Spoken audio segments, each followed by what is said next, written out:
Thanks, Lori. I'm proud to be here today representing the Chamber and our board, and as Lori said, in my first public duty, so it's really an honor. The Chamber plays a distinct and important role in our region. We leverage the strength of our membership and our valued corporate sponsors to serve as a catalyst for business growth, a convener of leaders and influencers, and a champion for a strong community. Alongside organizations like TriDec and Visit Tri-Cities, each with their own mission, we share a common goal, the long-term success of our region. Let's get to today's program. Our first Tri-City Superintendent is Lance Hansen of the Kennewick School District. Lance Hansen has served as Superintendent of KSD since July 2025. He brings more than 20 years of experience in education, including prior roles as Superintendent, Assistant Superintendent, Principal, and Teacher in Idaho, known for fostering strong schools, community partnerships, and a student-centered culture. He was named Idaho Superintendent of the Year in 2025. Congrats. Lance holds degrees in Spanish, mathematics, and educational leadership, and lives in the Tri-Cities with his wife, Dawn, and their family. Please help me welcome Lance Hansen.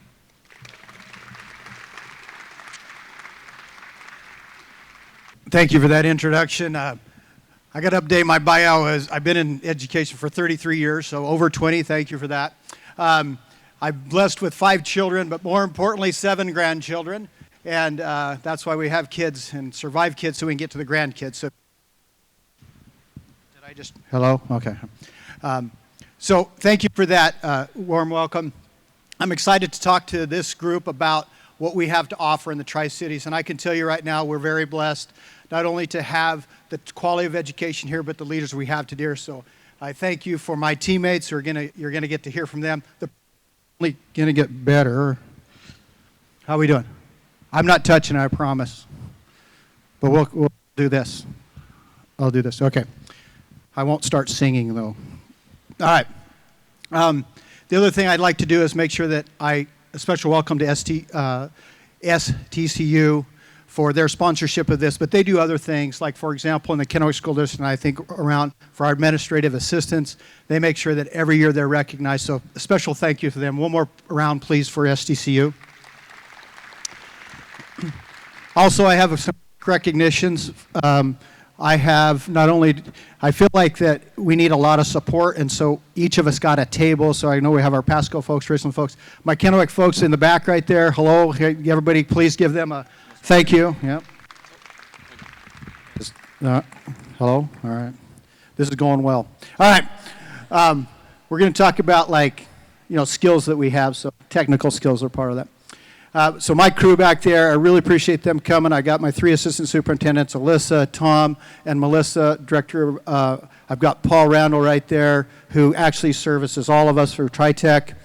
Emily's back there. Brittany, I got, Abby. I apologize, Abby. And then Robin and Emily's recording me. So thank you for them. So here we go. The state of education. The thing that I always start anytime I speak to anybody is about the mission and vision of the Kennewick School District. And the reason that I do that is that a commitment, and that's a promise that we give to our community and our families. Am I still cutting out? I feel like I am. And we're going to get to the entree, so no one's going to be listening anyway. So, okay, I'll keep going. So in Kennewick, our mission to ensure or provide a safe environment in which all of our students reach their highest potential and graduate well prepared for success in post-secondary education, work, and life. What we're talking today is that next step that connects them to their potential employment with you all, and it also connects them to post-secondary education learning, which provides them additional opportunities, and more importantly, we hope that they become productive citizens, because that's a part of what we would want. And how do we do that? We make sure our students are well-known, destined to reach their highest potential, and safe. So, a little bit about the Kennewick School District. I'll go through this fairly quickly, but this is who we are and service. We have about almost 19,000 students. We have about, we are the largest employer in Kennewick. So, we are an economic driver. We have about, our budget $340 million, and about $3.5 million of that we're serving meals for our kids every year. So that's just a little bit about our component. Here's who we are structurally. We have 17 elementaries, 5 middles, 6 highs, 2 preschools, and 6 choice schools that we also partner with Pasco and Richland, with Delta, as well as TriTech. We have about 3 million square feet, so obviously we have a ton of folks who are making sure that happens. Here are what we do every day. We're transporting kids. We have 47 buses. We're going about 1.2 million miles, and we have 291 square miles area that covers our. So what do employers want? And here's the thing that's important. So just kind of like a raise of hands. How many people here are from the health industry or the health sector? No health. Okay, good. Different chamber meeting. Okay. How about finance? How many people are here from finance? Raise your hands. Okay. They're going to sell you something in a minute. All right. All right. How many people are here from manufacturing, that sector? Have any manufacturers? All right. Well, I was going to tie all those skills, so I only have finance here, so I'll speak to that. So here's the biggest thing that we know about employers, for example, is I've heard frequently is that if you can give if the students who come to us or the employees who come to us have this certain set of skills, we'll teach them our stuff.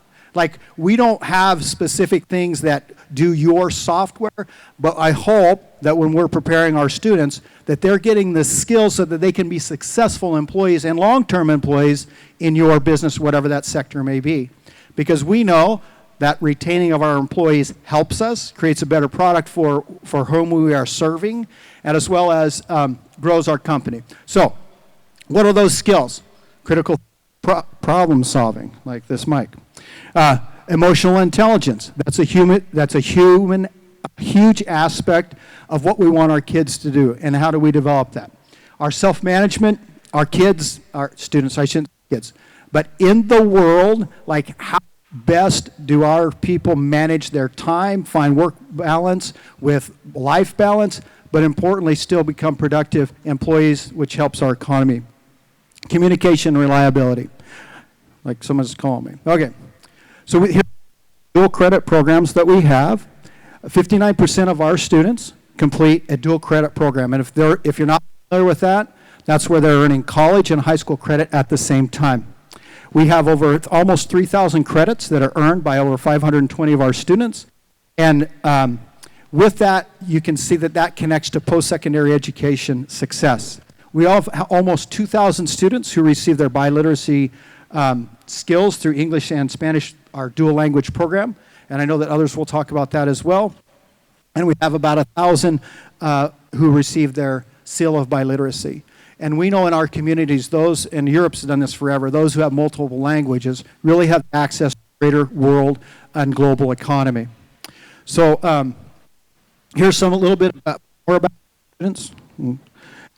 Going into career technical education. And if you haven't had a chance, I'll just plug our TriTech. If you haven't had a chance to go see Paul, one more time. Paul, raise it. Okay, thank you. See that guy right there? If you have a chance, get with him, and he'll take you through our remodel and our new system that we all share. It's an amazing program. But anyway, we have 6 in-demand program areas. We offer over 80 career technical education courses, and almost 96% of our students who complete 2 or more career technical education programs graduate from high school. So that's in which very much our overall, am I doing this right? How about here? Okay. I'll just keep moving it until it works.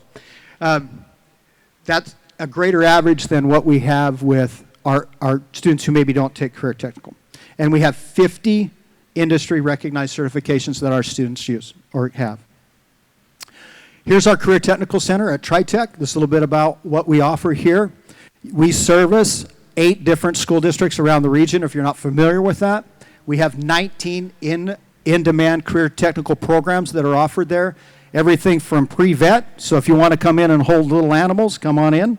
We have all of our health sector, which is amazing there. We have different mechanics, diesel, or gas mechanic, auto, let's see, fixing dents, things like that. And then 31% of our students participate or participate in work site learning, so additional opportunities for them to get it. All right. Just a little bit about that program. Currently, it's undergoing about a $45.5 million state funded. Just to be clear, that's not funded by the school district's renovation of its program. And again, please take the opportunity to go and visit Paul, and he'll walk you through that.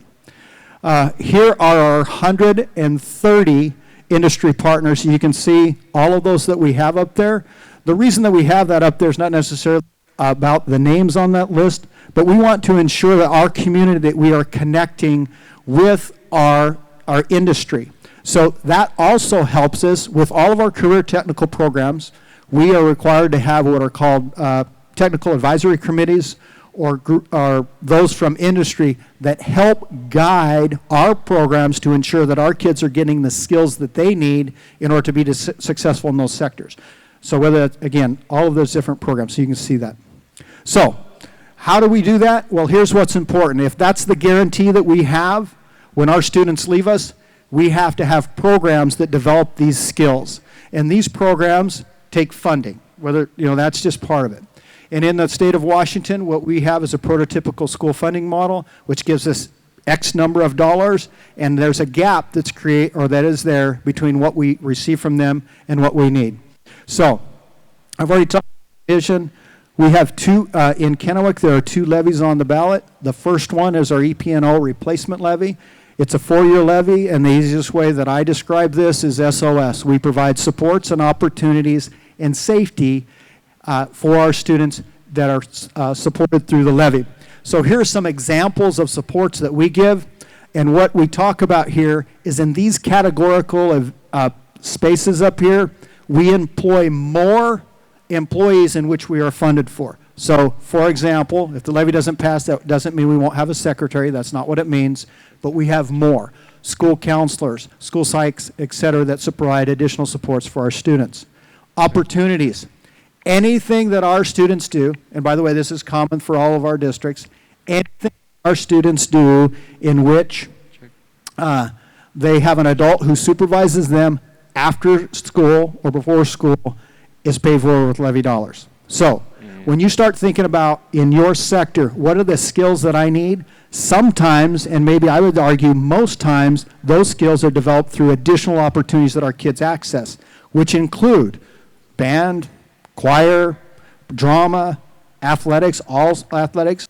One of the things that I have noticed as a superintendent or a parent is from a resiliency standpoint, I think we have to have more of it. We just have to have more like getting through hard times and being able to figure that. You get that through opportunities to not only explore a talent, but to expand a talent. The last one is safety. In the Kennewick School District, we are fortunate enough to have not only school resource officers, but every one of our elementaries have a school safety officer, which is a retired KPD, Benton County Sheriff, or a WSP retired officer. We have over 400. Here are the levy amounts. The one thing that's important for all of us is that the levy amounts are fixed and the rates are the variable piece. We estimate what the rates are in order to kind of give a perspective of what that would look like. The one thing that we've tried to do is be consistent in our approach there over the 4 years. The second levy that we have is a technology and safety and enhancement of our safety and security levy. What it does is it maintains the technology that we have or providing for our students, as well as augmenting different safety aspects that our community expects. Here are the values of that, and again, the rate. One of the things that we try to do, though, is make sure that we explain the all-in cost, because when you're talking to people about taxes, those 2 levies are just a part of it. We've tried to structure ours so that about $3 a thousand with all-in for our commitment there for ours. The last thing that I want to talk about, and this is very important because it varies a little bit by district, but this is an important one for the Kennewick School District, and El Pasco has something similar, is that's local effort assistance. These are dollars that we have the opportunity to access from Olympia to help balance out the different market values throughout the state. For the Kennewick School District, that equates to almost $70 million over 4 years. And in order to access those funds, we have to do 2 things. We have to pass the levy, and we have to have our mill rate above $1.50. So here is, for more information about what we have to offer, not only about the levy, but I very much encourage you to take a look at the things that we have to offer, not only in Kennewick, but with our partnering school districts. And please take a chance to get over and visit Paul. There we go. I'm back to the two better looking ones on here. So you got check one off. Am I inviting the next person up? No. Thank you. Okay. Thank you very much. I hope that entree is working for you. All right.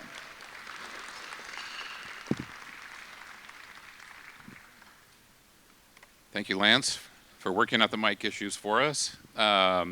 Next, we'll hear from Richland School District Superintendent, Dr. Shelley Redinger.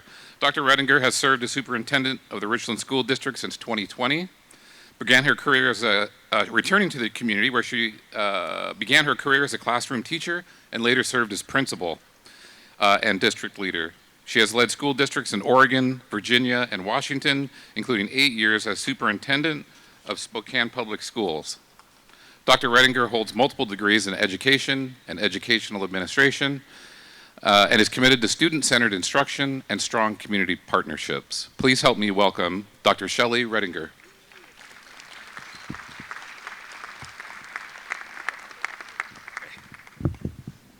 So it's a real honor to be here today and to meet with all of you and talk a little bit about all the cool things going on in the Richland School District. I'll be real quick in terms of my team. Raise your hand, guys. I got a table back there. I have Richland folks. Thank you for being here today. And I did want to do a shout out to our sponsors, STCU. What he didn't tell you is those educators were actually from Spokane Public Schools. So those educators actually were teachers at Lewis and Clark High School in downtown Spokane. And STCU has a long history of supporting educators and education. So let's give them another hand, please. All righty. So this is kind of tricky, so I'm going to do this because I don't want to take it out of there. All right. So state of education, just a little quick things about RSD. We have, of the three, we're the smallest.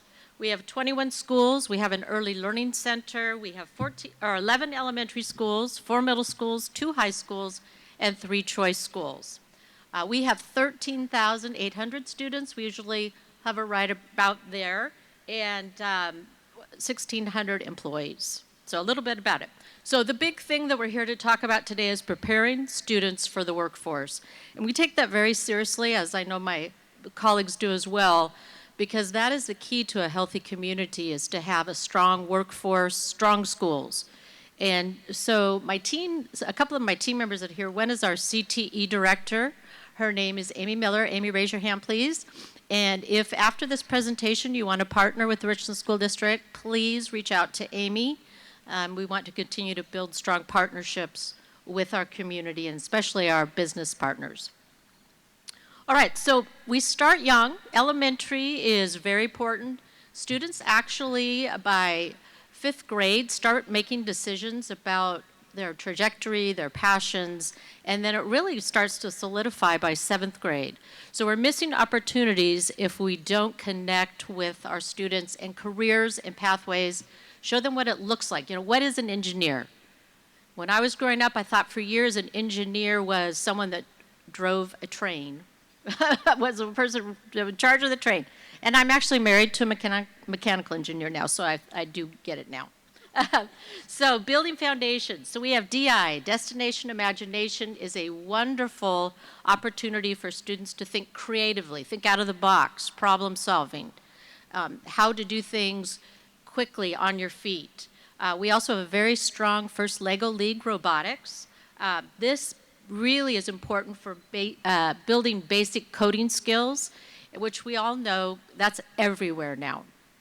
In every field, you see the need for understanding technology, coding skills, and being able to adapt. I'm always amazed. We're at a point in the Richland School District where we're trying to stay ahead of the kids because they keep figuring out ways to get games and start gaming clubs using their Chromebooks. And so I apologized to them last night at the school board meeting because we're really starting to lock that down. But they'll probably find another way. They're really good with technology.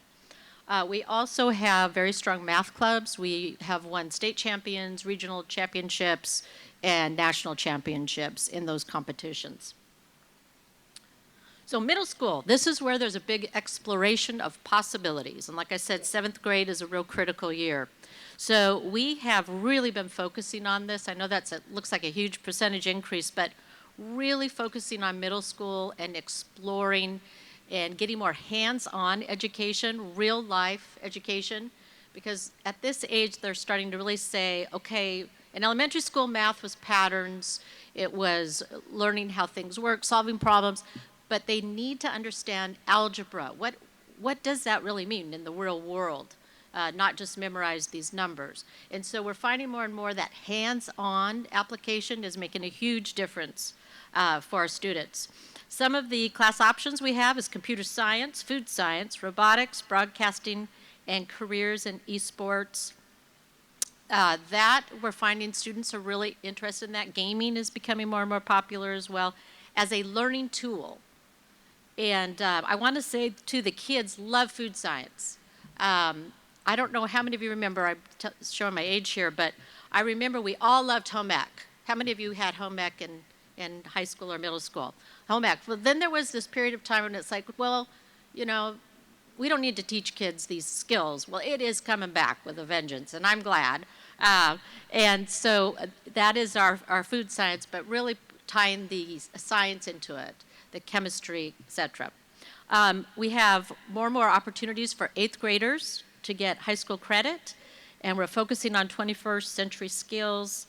A lot of guest speakers at middle school coming in. We've had judges, police officers, wealth management leaders in our community, bank presidents to come in and talk about how they got to where they are and what that means. We also have a strong financial literacy component.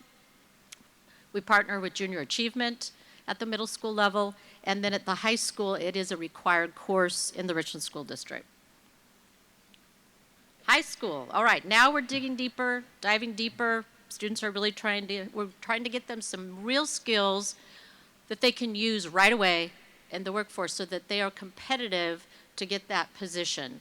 And you know, a lot of that is actually getting certifications, working with our local universities on getting college credits, to give them that leg up as they move into the workforce or on to college, 4-year, 2-year, or the military. So we explore more than 100 different CTE courses. You can see the different ones. I won't read it all to you, but we do have a very, very rich array of offerings in CTE in the Richland School District that we continue to expand.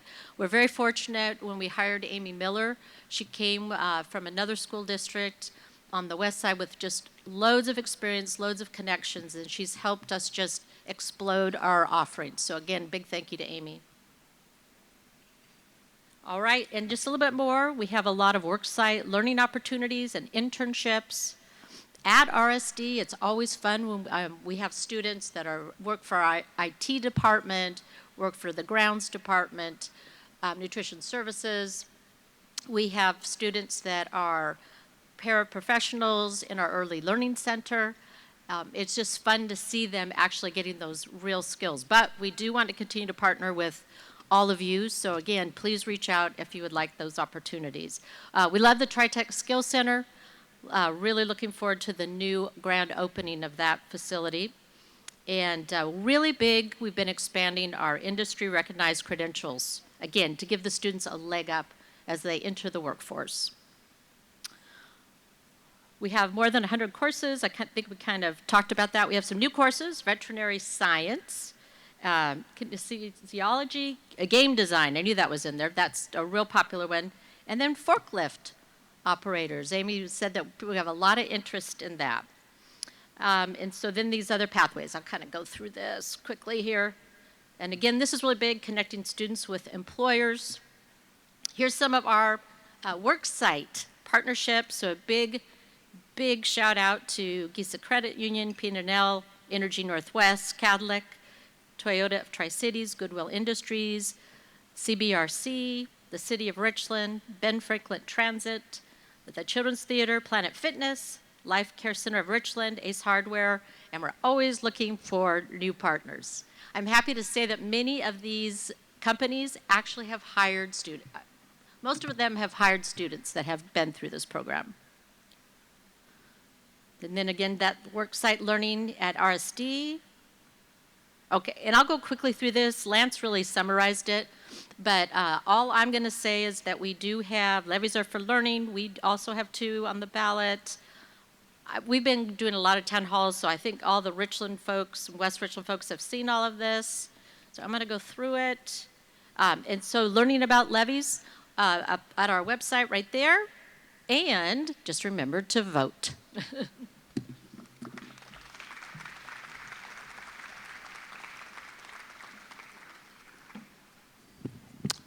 Thank you, Dr. Redinger. Our final speaker this afternoon is Michelle Whitney, Superintendent of the Pasco School District. Michelle has served as Superintendent of the Pasco School District since 2016, leading a district of more than 18,000 students. I looked that up, and that's more than the population of Pasco in 1980. That's a lot of people. Over 30 years in the district, she has held roles ranging from classroom teacher to principal and senior district administrator. Her leadership focuses on student success, on equity, and community collaboration. A graduate of Columbia Basin College and Washington State University, go Cougs, she holds advanced credentials in educational leadership and counseling. Please help me welcome Michelle Whitney.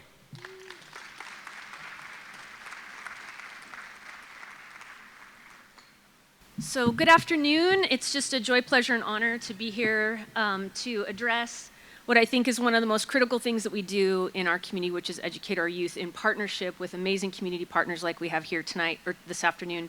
Before I get started, though, I wanted to ask if you are a Pasco School District employee, if you could stand.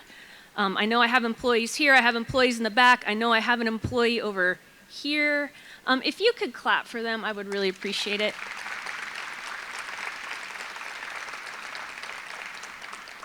These folks represent almost 2,200 people who are doing the heavy lifting of educating the youth of the community, and I just feel really blessed to get to work shoulder to shoulder with the best in the business, not only in Pasco School District, but collaborating closely with Kennewick and Richland.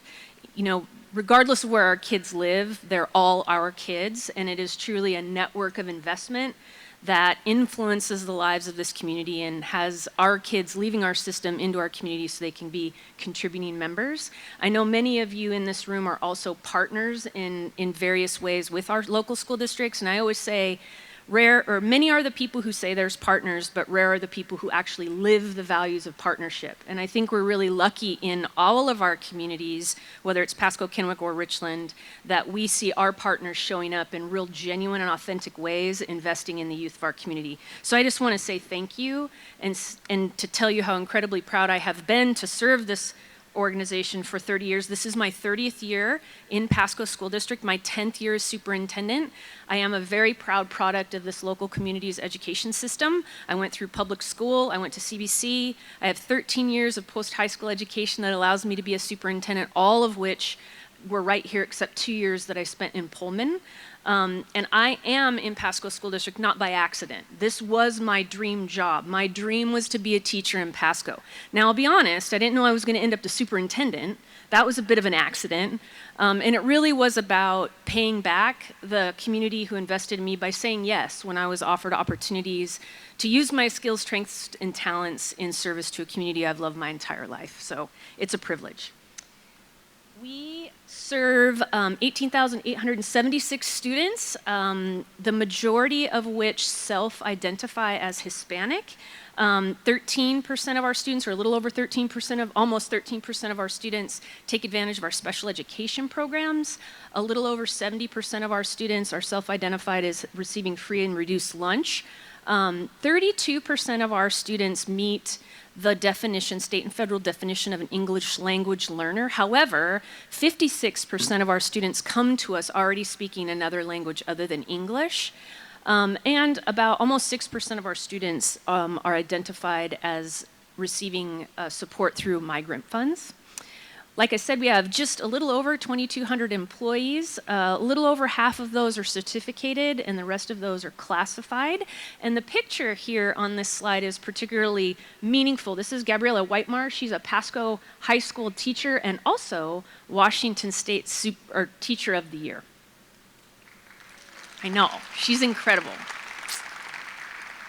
So we have 27 schools in our district. We have 17 elementary, 6 high schools, 4 middle schools, 4 virtual learning opportunities, and 1 early learning center.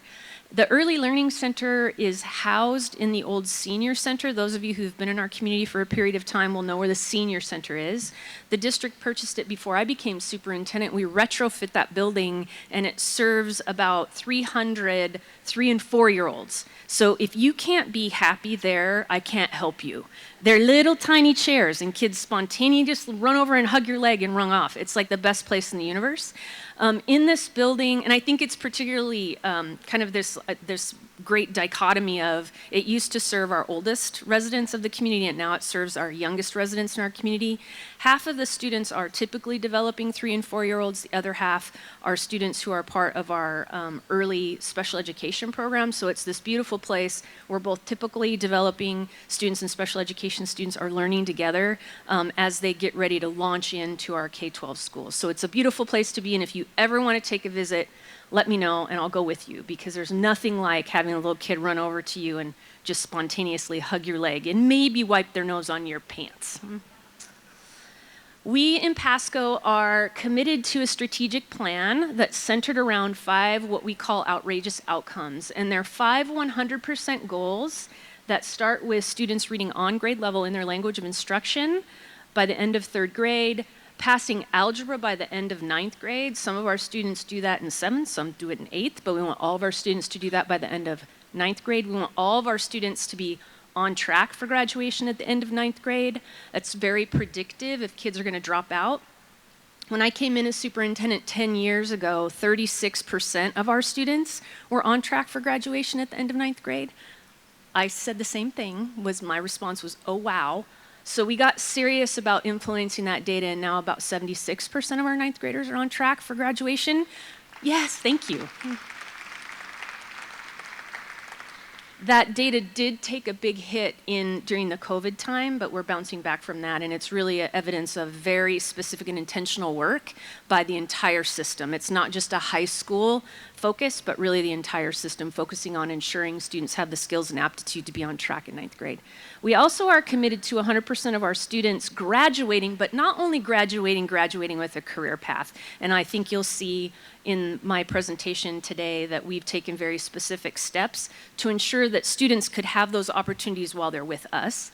And then lastly, but definitely not least, 100% of our students will experience meaningful connection and hope for the future. And that particular goal has special meaning in our district because it was created and co-designed alongside students. It used to say 100% of our students would participate in extracurricular activity. And I asked my superintendent student action council. I have about 40 high school kids that meet with me 6 times a year, and I was all proud of my goals, and I put them up there, and I said, what do you think about my goals? And they're like, you're missing one. I was like, oh, well, tell me more about that. And they said, well, you don't have anything about relationships and connection. And I was like, well, you know, the extracurricular, that's really what it's about. And they're like, well, wouldn't it just be easier if the word said that, miss? And I was like, ooh, point well taken. So we went through a process to change that goal. And so it's just, I like to tell that story as evidence. We center student voice and community voice and parent voice in our work. And this is just one example of how we do that. So I mentioned to you that 56% of our kids come to us already knowing another language other than English. Probably about 8 years ago, we had unanimous board direction to really harness the power of bilingualism that already existed in our system and get serious about expanding our dual language programs. So now we offer the largest dual language program in Washington State. So every one of our elementary schools has a dual language program. So regardless of the language spoken at home, you can enter into the journey to becoming bilingual in kindergarten and be supported K-12 right at the school that's closest to where you live. So we're very proud of this program. We're also very proud to share it with other districts across Washington State who are doing this work. So it's just a great way to harness really an asset in this community and to act on a request from our community to expand the program. There's a lot of things that are amazing and inspiring. One of them is to go into a classroom where you have a student whose family speaks English at home and a family who speaks Spanish at home, they're learning right alongside each other and they're learning each other's language. And so they're coming out of the program with a high degree of both interpersonal language and academic language, but a high degree of social cultural competence, or what does it mean to move through the world and learn together with someone who has a different language or a different perspective than yours.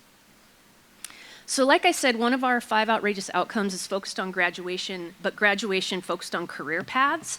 And we do that on a continuum of career offerings that really starts in middle school by our students being allowed to explore the possibilities around potential job fields. And that exploration then influences their high school and beyond planning. And we have a position called a community manager whose focus is to bring in high quality industry speakers, make sure our kids are getting out into campuses and field trips. One of the barriers for students making decisions is not being able to envision themselves in certain environments. And so we want to untangle that as a barrier by getting kids out into environments. And then as we move into middle or high school, we have over 40 CTE pathways in our high schools where students can explore different industry opportunities. And student leadership, we do things like mock interviews. Some of you in this room I know have participated in coming and helping with mock interviews. I like to go do that because I start recruiting the next generation of teachers in those mock interviews. If you ever are feeling a little bit overwhelmed or getting a little like doom and gloom, like, oh my gosh, what are we gonna do? Go participate in mock interviews. You will leave inspired and you will have confidence that we have a hopeful future. The next generation or the generations in our schools are profoundly insightful. And I cry every time just because I'm so inspired and just so incredibly proud of the students that are in our system and really raised by you as parents and families and community. We also offer advanced CTE courses that are articulated so that students are earning credits toward industry credentials and focused on real-world projects and internships.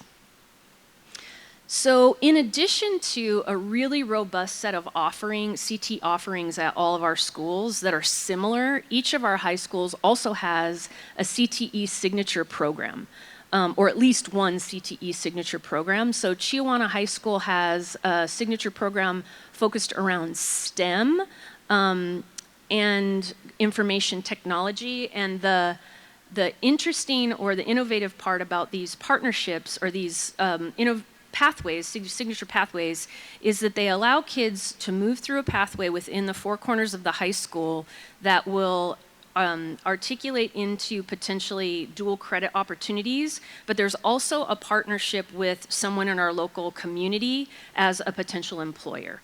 So for example, the CTE or the STEM pathway, we have partnerships with PNNL and LIGO, the automotive and technology and public law and safety pathway at Pasco High School. Our automotive partner is Corwin Ford. The Pasco Police Department and the Ben Franklin Emergency Management and Juvenile Justice Center are our partners around our law and public safety pathway. And then our agricultural science pathway at CityView, our partner is RDO. So when we talk about partnerships go both ways. So we take very seriously our responsibility to work with local industry and ensure that the curriculum we're offering our students aligns with the expectation of the current expectations of the local industry. So it is critical that we're in partnership with you. And like Shelley said, any of you who are interested in being partners that are not, Laura Jones, if you would wave, is our CTE director, and she would be happy to talk to you about what that looks like. But we really need insightful people who are committed to that long-range planning through our system into potential employment. I always say none of you should have a job vacancy, because I have a student in my system or Richland system or Kennewick system that is your next employee. And we're happy to partner alongside of you so that our kids are ready for you. The last thing I wanted to talk about around our CTE or workforce development is Orion High School, and I want to start with a statement of gratitude. The only way we could offer this opportunity is with the support of the community. So in 2023, this community passed a bond that allowed us to add Orion High School as a new building that's located by Ochoa Middle School.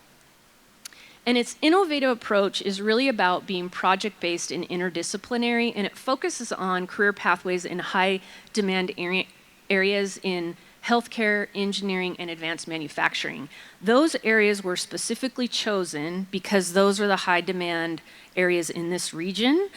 So again, we're taking seriously our role as being a partner in developing the workforce. So the learning is relevant, engaging, and aligned to careers. I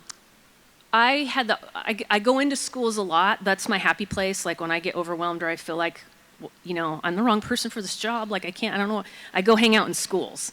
And I was walking through Orion High School, and a 9th grade young man taps me on the shoulder. He says, "I remember you from when you visited my 4th grade class. You're the superintendent. You're everyone's boss." And so I was like, well, yeah, but you know, I'm just proud to be part of the team, honored to do my part. And he said, "I just wanted to say thank you for making us this school." And I did what every good superintendent would do, is I went out in the hallway and cried. I was like, you know, and I said, you know what, you know, thank you so much, and it was a community investment and whatever, but when a 9th grade boy will tell you, "Miss, thank you for developing this school, for making this school for us," you know you're doing the right work by kids.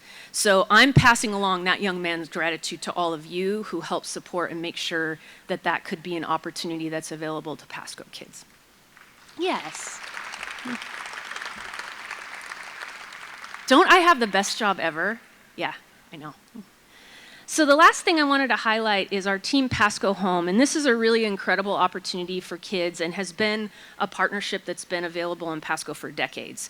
So it is an opportunity for our students to build a home. It provides on-learning experiences and partnerships with local contractors. And the level of partnership here, I think, is like the exemplary way this work is done. Industry partners support the project with materials, training, and mentoring, and then students are, the students enter directly into the trades or post-secondary training opportunities. So students are not only building the house alongside contractors, but they're also earning credentials toward like forklift and OSHA, so that gives them kind of a leg up when they go to apply for positions. And many times, the contractors who are working alongside of our kids will actually hire our students. So it's just a really incredible partnership. So every year they build a house, and then the house is sold, and then the proceeds from the house go to build the next house. Every year they build the house, I go to the ribbon cutting and I go, "Man, this is the best one. I don't know how they're going to do better than this." And then you show up the next year and you're like, "Whoa, you know, okay, now this is the best one. I don't know how they're going to do better than this." So in the spring, there'll be an opportunity. It'll be a community-wide invitation for you to come walk through this home, and I really encourage you to walk through. You'll get to meet our students and see the sense of pride they have as they point out, like, "Oh, miss, I put the tile in the shower, and see this is the decision we had to make," and they're really proud of their work.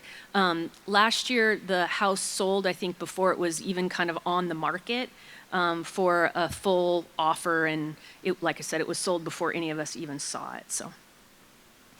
I do also want to highlight quickly the replacement levy. Like Kennewick and Richland, we're running a levy. We are all running 4-year levies. And I'm going to highlight our levy by letting one of our students tell you about this. So I want to tell a bit of a story about the student, and then I'll let you play the video. So the student that you're going to see in the video's name's Noe Lima Ponce. He is a senior at Chihuahua High School.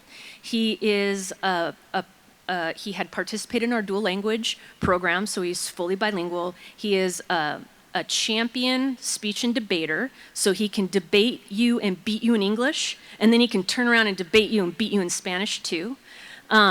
He is also on his way to being a future educator. So we have a teacher academy that is for students who are thinking about being educators. And I meet with them their first year in the program, and I tell them about my story, how I became the superintendent, and then they go through the program. At the end of the program, I meet with them and we do like a signing day that says, "Hey, if you come back to our community, you know, I'll make sure you get a job interview." I tell them I can't give you a job, but I can make sure you get an interview. So Noe is in that program, and he's been very clear and specific with me that yes, he's absolutely going to be a teacher, he's going to be an administrator, but at some point he wants to be the superintendent of Pasco School District.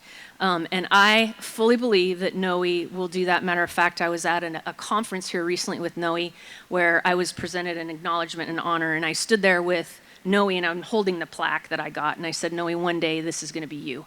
And I truly believe that Noe will not only be the next superintendent in Washington State, but he'll be acknowledged at the state level for that work. So with that, I'll let you play the video. Hi, I'm Noe, and I'm a student here at Chihuahua High School. I want to share something really important that helps make Pasco schools great, our local levy. Levies are for learning. They provide the local funding that helps Pasco students like me thrive. Levy dollars support the staff who keep our schools running every day.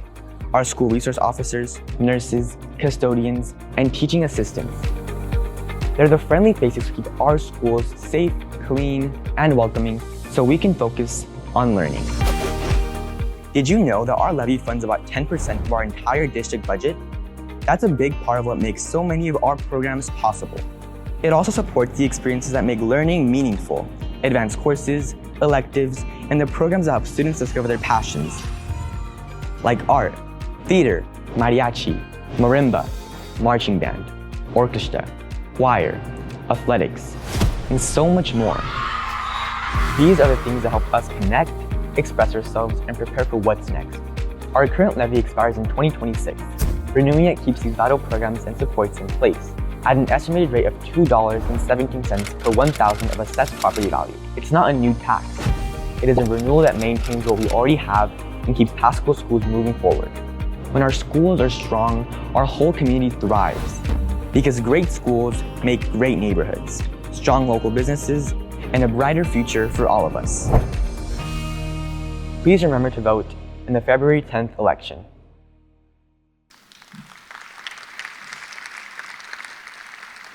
So I'll end by highlighting just a couple of frequently asked questions. I often get asked about what will happen with an individual's personal property taxes, and that's impossible for me to predict. So it's really just about each individual understanding what's happening with your own personal assessed value.